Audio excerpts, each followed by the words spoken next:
And when you follow your gut, the parent gut, it's like headed in the right direction. Really, truly, we want to do a great job for our kids. And I think they are. I think the parents are. And that's really where we have hope, because we're doing a great job, truly. It's not perfect, and that's because we're human, but we are doing a great job.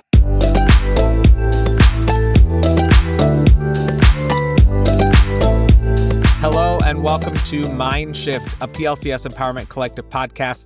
I'm one of your hosts. My name is Christopher. And my name is Deb. I'm your co-host. And we're talking about food and food battles and feeding our kids. And it's funny, because Deb, you and I have talked about this before, where Leo goes through these phases. Right now, he's in a phase where, he doesn't eat blueberries anymore. Nope, I don't like blueberries. And I'm like, that's so weird. And it comes out in the blue, right? Yes, it's like, because I'm like, you liked them yesterday. Right. And he's like, yeah, but I don't like them anymore. And I'm like, oh my gosh. And I know you have had some maybe questions about food habits. We have grandkids from 5 to 20.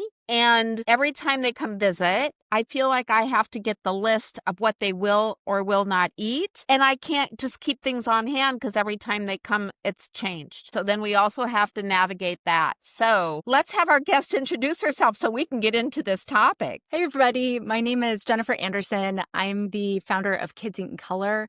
I'm a registered dietitian, a master's of science in public health, and also a mom of 2 kids who have not been easy to feed either, which is why I got into this. And I should also say, if you're trying to wrap your head around everything, I have like a really succinct free guide, the Picky Eater Guide, that's available at kidseatincolor.com, and really excited to talk about blueberries, because I can tell you with a high degree of certainty why it's blueberries that your child has decided not to eat. Now I'm intrigued. And I want to say real quick, just to double down on that plug, I found Jennifer through Kids Eat in Color. My pediatrician actually recommended that I follow them on Instagram.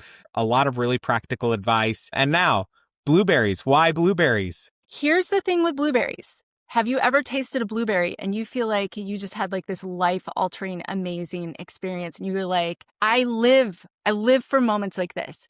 And then you as an adult have another blueberry and you're like, wow, that was not the same. You as an adult are able to navigate that sort of experience, but your child has a lot less experience with the blueberry lottery. They don't know what's coming. And for some kids, the adventurous kids who are like, yeah, sign me up, whatever, that's one thing. But then kids who have a hard time eating, those are the kids who don't want to play the blueberry lottery. They want to play, I know what this cracker tastes like every single time, exactly the same. And so that's why berries are often this thing where you're like, I went out of my way to buy you berries. And here you are telling me you don't like berries. That makes no sense. It's because fruit especially it's unpredictable, and kids don't like food to be unpredictable. I feel like that does explain a lot, actually, because we've experienced it with blueberries. We've experienced it with clementines, and I feel like there's a lot of variety in clementines and their flavor profiles. So I feel like that makes a lot of sense now that you say that. Before we go further into this, because I have a million questions about lots of different foods, maybe you could define for our listeners what we mean when we say, what is healthy eating for kids?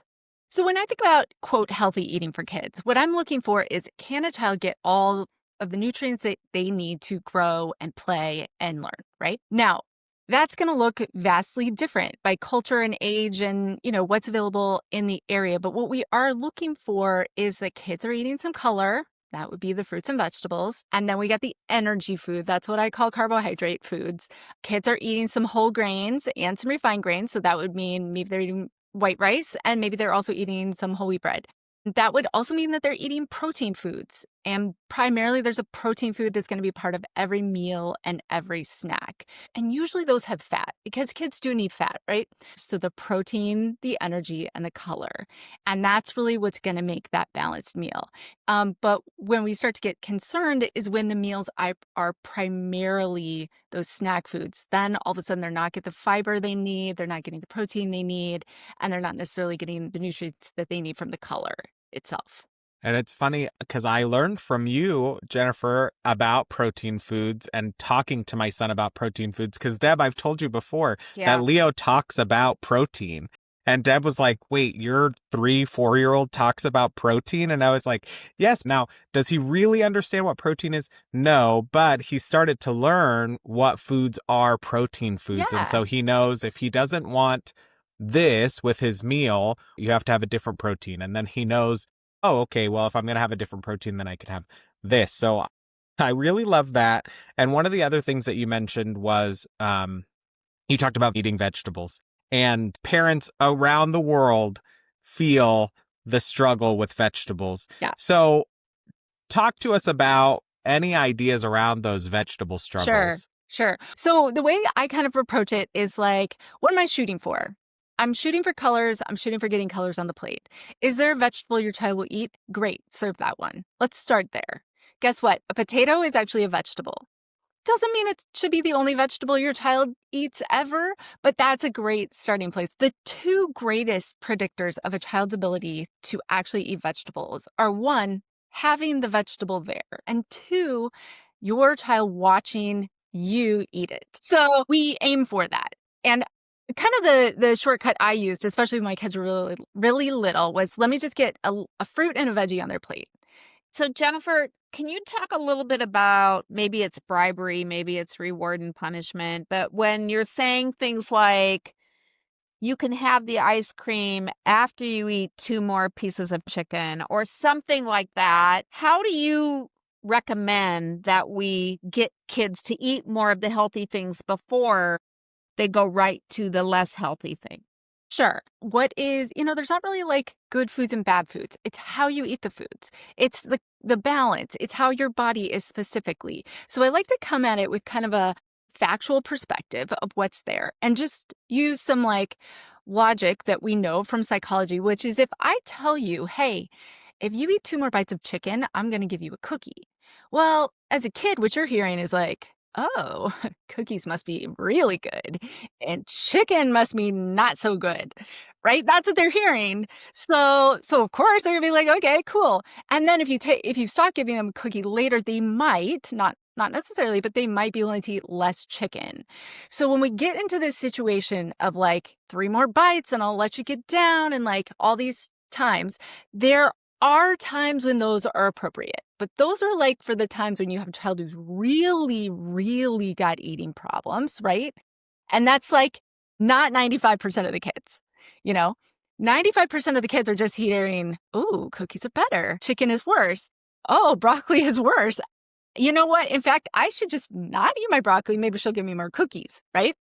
So to kind of get off of that train, if your child is obsessed with the cookies coming, you can either, one, just stop offering cookies altogether.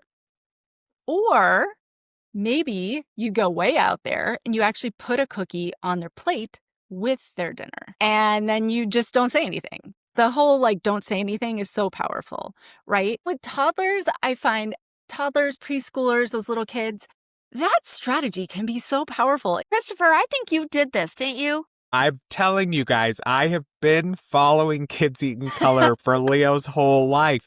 And yes, that's what we did, is because I saw where you said, you know what, give them small amounts of lots of variety, and dessert is not a separate part of the meal. If you're going to serve dessert, serve it when you serve everything else. And so I get his little plates that have the dividers on it. I put a little bit of protein, a little bit of fruit, a little bit of vegetable, and a little bit of dessert. And then I just give him the plate. And it's exactly what you said. You don't say anything about it, and he eats it. It's just because it's just there. It's just part of the meal. It's not a reward for eating more. Now, it is also exactly what you're saying now as he gets older and starts to learn a little bit more about that. And it's not an everyday thing. And so on days when there isn't, he will now say, like, he'll ask us, oh, if I eat the rest of my chicken, can I have a candy? And I'm like, we're not having candy for dinner today. Like, that's just not part of our dinner today is what I tell him. Now, I make it sound like I'm such a great parent, but everybody has their moments where I'm like, no, you will eat 3 more bites of that pork chop. And if he's being obstinate about it, then I'm like, you eat 3 more bites of that pork chop and you can have the whole cake. that's in the kitchen, okay? Because I just need you to eat this pork chop today, because that's just what I'm feeling in the moment. Sometimes in the moment, we are just, they push us to our edge. Life pushes us to our edge. And that's why I just like to remember, it's what's happening on the whole, right? It's like, okay, if a kid totally eats their weight in candy on Halloween, okay, but that's hopefully not what's happening every day, right? And so we can kind of move past it oh, that was a thing, but now that's over. One thing I do want to bring up is really the concern that I think so many of us have. There's two concerns. One is food waste, right? Because we can't be wasting food. And I think sometimes when we're thinking, oh my gosh, I have to expose them to a salad, I have to expose them to blueberries. First of all, the food doesn't even have to be on their plate. You can be eating the food, that's an exposure. Also, if you want your child to eat peas, you can eat them, and then also you could put one pea on their plate. You don't have to put a cup of peas. But it's actually it's okay for kids to have these days where you're like, how are they alive? They only ate 5 bites of food at dinner. But if you watch them, you'll notice they're fine often. I would say most of the time. You have those images on the Kids Eat in Color Instagram of this is a healthy meal, and this is a healthy meal, and this is a healthy meal. And some of them are tiny and some of them are huge, and it's all of that. And really that helped me learn better about portions for kids. And it is, if they're hungry, feed them. If they tell you they're not hungry, they're not hungry. And I learned that. And it is exactly what you said, especially with, a growing kid where he does. One day he eats twice the amount that I serve him, and the next day he eats 3 bites, and I'm like, why are you not eating? Well, I'm full. My belly is full. Okay, then I'm just gonna let it go. So what I'm wondering as I listen to you both of you here is, I know watching younger people parent is that they have a lot of anxiety around their kids eating. I have one kid who's very picky about textures, so he won't eat certain things if the texture is weird to him. Where is all that anxiety that parents are carrying coming from?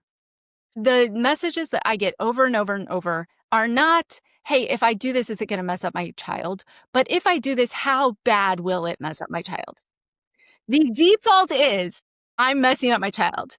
And you know what? I think there's some comfort in that. You're like, hey, you're raising a human and you're a human. And so if you feel like, you know what, my child is different a little bit, my child is really affected by textures. That's somewhat common, but it's not common in the way that kind of I'm not going to eat that tonight. If you have a kid who doesn't do that, you won the lottery, that kid lottery. But that's super common. But the idea of I'm going to avoid all things of a certain texture, that's less common. You know that, you're observing that, you're thinking, you know what, maybe that's something I should keep my eyes open, see if I can learn something. I actually have a quiz that is meant to help parents determine if their child's picky eating is typical. Because you should know if your child is not kind of following the typical path so that you can learn what you might be able to do. But we always have to remember, we're the expert on our child, and we're not going to know everything, and we're not going to catch everything, and we're not going to make them perfect and all these things. But we're the only one who can say, hey, this actually is going to work for my family. End of the day, I know what's going to fly in my family, and that's not going to ruin my child. So all these things you mentioned, Jennifer, like the quiz and the tips that you have, and is that all available on your website? It is. Yeah. And what is the website again? kidseatincolor.com. On the website, you would need to search screener or free picky eater guide, because again, I want to provide parents with all the ways to help in these sticky situations, but only if they feel comfortable with that. And if they don't, every parent should be free to sleep at night by saying, you know what, I don't want to do that strategy. That's not for me. And that's okay. You're actually not going to ruin your child. Jennifer, what gives you hope about raising kids with healthy, intuitive relationships to food? It's the parents, right? We care. We care a lot. And we're navigating an insane world. We've got food marketing, if we got diet culture, we got all this stuff. If the feed is making you anxious, find a different source of information, because you actually have what you need. You actually have what you need. In your gut, you know. you don't want to talk about that dieting anymore. You want to eat those vegetables. And when you follow your gut, the parent gut, that it's like headed in the right direction. Really, truly. We want to do a great job for our kids. And I think they are. I think the parents are. And that's really where we have hope, because we're doing a great job, truly. It's not perfect, and that's because we're human, but we are doing a great job.